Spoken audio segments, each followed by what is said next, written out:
Kelompok Houthi Yaman hingga kini terus mengibarkan bendera perang melawan pasukan Amerika Serikat, Israel, dan sekutu lainnya. Dalam pengumuman terbarunya, Houthi Yaman telah merekrut 2.000 pasukan baru untuk melancarkan aksinya di Laut Merah.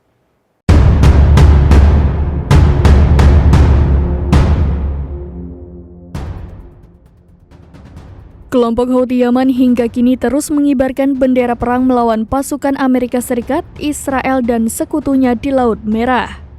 Dalam pengumuman terbarunya, Houthi Yaman telah merekrut 2.000 pasukan baru untuk membantu melancarkan serangan ke kapal-kapal dagang yang terafiliasi dengan Israel dan sekutunya di Laut Merah. Rekrutmen ini dilakukan Houthi sejalan dengan misi pejuang pro-Palestina asal Yaman itu untuk menekan Perdana Menteri Israel Benjamin Netanyahu agar menarik pasukan dan menghentikan serangan di Gaza. Selain memperkuat pertahanan di kawasan Laut Merah, pasukan baru Houthi kabarnya akan ditugaskan di tempat strategis seperti Provinsi Marib yang kaya sumber daya alam seperti cadangan gas dan minyak. Terlebih Provinsi Marib saat ini masih belum dikuasai sepenuhnya oleh Houthi, sebagaimana dikutip dari Al Jazeera. Menurut catatan peneliti dari Pusat Studi Strategis Sana, Abdul Ghani Al-Iryani, rekrutmen pertama kali dilakukan pejuang Houthi pasca Amerika dan sekutunya melancarkan serangan udara. Sejak saat itu Houthi aktif menambah basis pasukannya hingga mencapai 37.000 pejuang.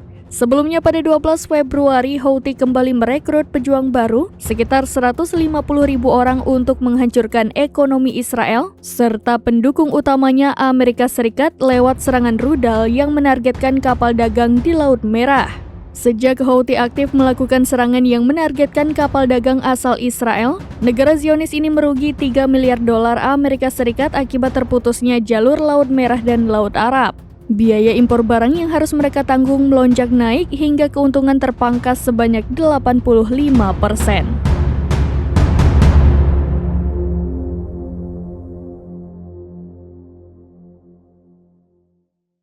Demikian informasi terkini, Syedara Lun, saksikan terus berita lainnya di kanal YouTube Serambi News, website dan Facebook serambinews.com.